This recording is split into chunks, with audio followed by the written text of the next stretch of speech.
E aí pessoal, tudo bem? Sejam bem-vindos de volta. Meu nome é Norton, esse aqui é um canal compartilhado com a minha irmã Natália. E agora, 2022, a gente está querendo desejar para vocês também um ótimo ano, um bom reinício aí de novo ciclo. A gente está muito feliz com os novos inscritos, a gente bateu os 800. Então, muito obrigado para todo mundo que compartilhou, que curtiu, que divulgou. Isso é muito importante para nós. Retomando nesse novo ano, a gente vai também retomar as atividades normais do canal, sempre que possível. E também, galera, a gente queria já começar a divulgar o aniversário do canal. Vai ser no dia 23 de janeiro. Então a gente vai fazer uma live aqui no YouTube para poder falar um pouquinho também sobre fechamento de ano, o que a gente está lendo, o que a gente vai ler. Então vocês estão todos convidados. A gente também vai deixar aqui embaixo também a nossa lista de desejados da Amazon. Então quem quiser contribuir, mandar mimos pra gente, a gente está aceitando, até para poder promover aqui o maior conteúdo do canal. E bora lá! Então a ideia aqui hoje é falar sobre os 8 últimos livros que eu li. Bom, galera, o primeiro livro que eu queria comentar aqui, e que já tem vídeo no canal, é Lojas de Canelas e Outras Narrativas, do Bruno Schulz. Ele é um autor polonês, mas, cara, é uma leitura muito bacana, é bem diferente, ele escreve muito bem, uma leitura muito contemplativa, e ele brinca um pouco com o realismo fantástico, à la Kafka, mas ele também tem uma narrativa e uma forma de escrita meio Sandor Márai, com as brasas. Então é bacana de ler, ele não é um livro necessariamente fácil, e ele vai e volta no tempo, então ele não tem uma linha linear, digamos assim, mas é um autor super consagrado na Polônia, eu nunca tinha lido nada dele. Já tem vídeo no canal, então quem quiser saber mais dessa história, assista lá o vídeo, comente também se você ainda não viu. E fica a recomendação com ressalvas, ele é traduzido direto do polonês, mas é uma leitura que, para quem gosta do estilo, vale muito a pena.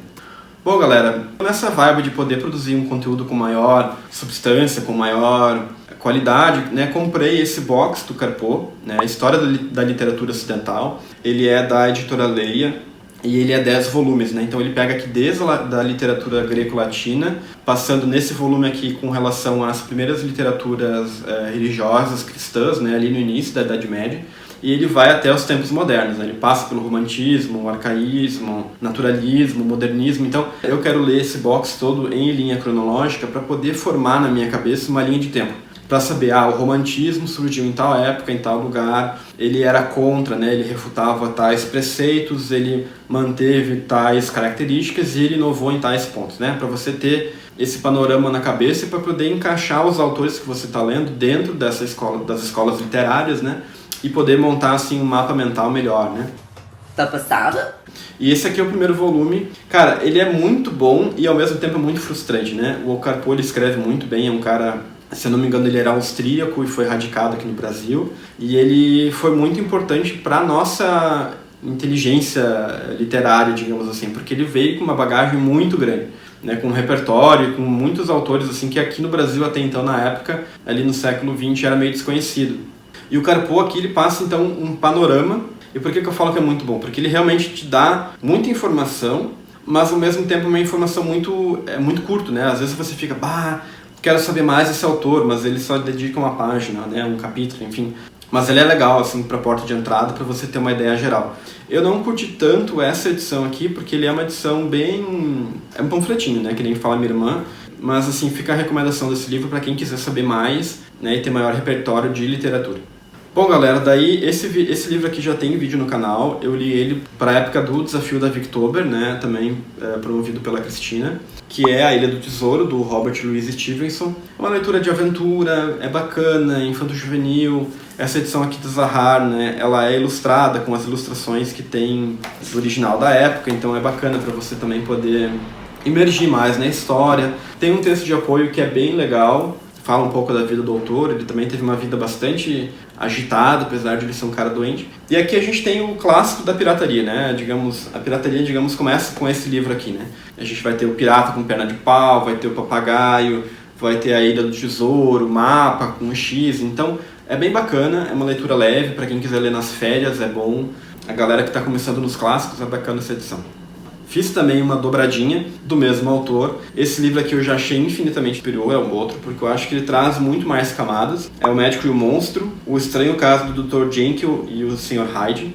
Isso aqui é uma espécie de ficção científica, né? Um médico que cria uma poção, um elixir, que liberta a cabeça dele, liberta os seus desejos mais secretos, mais vis ou mais sujos, enfim, entre aspas. Mas enfim, ele faz o que dá na telha e ele se transforma, né? Então a gente tem aqui o monstro e o médico sendo a mesma pessoa. A gente tem um duplo, que na verdade são duas faces de uma mesma moeda.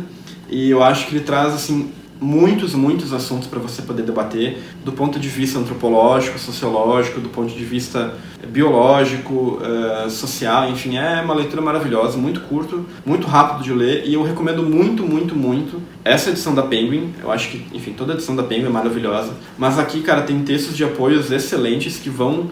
Cara, você lê o texto e você já explode a cabeça. Daí quando você para ler o texto de apoio, você vê infinitas camadas que você, enfim, numa primeira leitura não tinha percebido. Então, recomendo muito essa edição, e esse livro aqui também se tornou um dos favoritos do ano. Bom, aqui é a decepção do ano, né? Uma das... Esse livro aqui é do Sete Calhamaças para 2021. E esse aqui, O Idiota, foi o quinto livro que eu li. Eu acho que já tem vídeo, né, sobre ele no canal.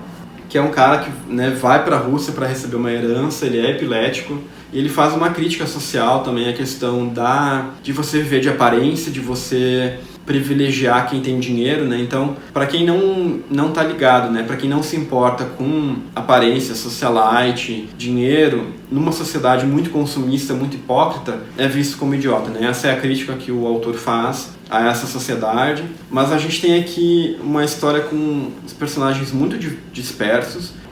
Mas enfim, fica aqui a recomendação com ressalvas. É de toda forma uma literatura importante para entender o Dostô, porque ele vai retomar vários assuntos que ele traz aqui no Irmãos Karamazov, que é um livro que eu quero ler também. É bacana de ver aqui o retrato da Rússia urbana daquela época, né? É legal, mas tem problemas, tá? Galera, esse aqui eu acho que foi o último vídeo específico do canal, né, sobre um determinado livro. Ele quase entrou pro Pérolas do 1001, mas enfim, tem algumas questões, né, tem inclusive alguns gatilhos para esse livro, né, porque a gente vai ter aqui um garoto de 12, 13 anos que se apaixona por uma menina mais velha. Quer dizer, ela se apaixona por ele, né, ele só meio que usa ela de alguma forma. É um retrato que tem um fundo autobiográfico do autor, porque ele também se apaixonou e foi correspondido pela professora dele. Então foi um caso super polêmico na França, e o autor morreu super jovem, ele, né, publicou o livro, logo em seguida morreu. Mas assim, ele escreve muito bem, e ele é um retrato da Primeira Guerra Mundial na França, né, de como uma criança via a situação da guerra e como ela passou por todo esse período com uma história de amor, né. Esse aqui é um romance torto, mas enfim, de qualquer forma é uma leitura que eu recomendo. Eu acho que vale a pena você ler para entender também esse período da França rural. É legal, mas tem também as suas ressalvas. No vídeo desse livro eu dei indicações de outros livros também, então para quem quiser indicações, recomendo assistir. Na segunda metade do vídeo tem mais indicações de literatura. Bom, galera, eu li esse livro para poder entrar nos Buddenbrook do Thomas Mann com um pouco mais de repertório, né? Assim como ele tem a história da literatura ocidental, que é um panorama geral, aqui o Carpo ele vai fazer um panorama geral, né, na história concisa da literatura alemã, e ele vai pegar desde o início, né, todos os principais autores, as principais obras, os principais movimentos, e o que influenciou e deixou de influenciar. Tinha muita coisa aqui que eu não sabia, né? Por exemplo, ele fala, né, a questão de como a Alemanha não era um país que foi unificado desde sempre. Nos países de língua alemã, você tinha vários dialetos, então isso complicava muito a produção literária por vários motivos. Uma de que, para você traduzir grandes obras para o alemão, era complicado, porque, enfim, ainda não tinha uma língua alemã consolidada.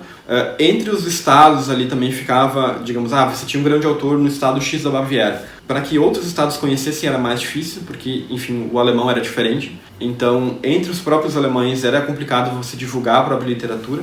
E você exportar esses livros para outros países também era complicado, porque você tinha que ter alguém que traduzisse e soubesse aquele dialeto específico que era falado naquele estado X. Na verdade, é uma literatura muito recente comparada com as outras. E é muito bacana, assim, para quem quiser dar uma olhada, né, o índice, ele vai falar, então, literatura de cavaleiros, humanismo, barroco, racionalismo, romantismo, expressionismo, e ele vai falar, então, o contexto da escola literária, os principais autores. Recomendo a leitura, mas é o mesmo esquema do outro, né? Ele vai falar muito, ao mesmo tempo que ele vai falar pouco. Por fim, o último livro que eu li, o Coetzee, acho que é assim. Ele é sul-africano, ele ganhou o Nobel de Literatura e foi o primeiro a ganhar 2 vezes o Booker Prize. Foi um marco ele ter ganhado 2 vezes e ele ganhou também por esse livro aqui. Cara, o que a gente vai ter aqui é o seguinte, é uma África do Sul pós-apartheid. A gente vai ter aqui um professor universitário que vai ter um caso com uma aluna, ele vai cair em desgraça, ele vai ser desonrado, como é o próprio título, porque, enfim, isso vem a público, ele é expulso da universidade e ele é obrigado, então, a morar com a filha dele no interior da África do Sul, numa fazenda. Então aqui a gente vai ter vários conflitos, né? Racial, questão urbana e rural, conflitos, né, dessa questão de segregação que teve no país. Também é um livro que vai ter gatilhos. Conflito geracional, então, entre pais e filhos, porque ele é bem mais velho, ele nunca se deu com a filha e agora ele é obrigado a conviver com ela. É um livro belíssimo, ele é muito fluido. A gente vai ter o ponto de vista do personagem principal, que se mescla com o narrador. A gente também vai ter e vai perceber as diferenças também aqui entre a norma culta do inglês, com os vários dialetos e línguas nativas que se tem na África do Sul. Então, é isso, galera. A gente, então, retomando, vai ter uma live no domingo, a gente vai divulgar melhor. Muito obrigado, de novo, um ótimo ano e até breve.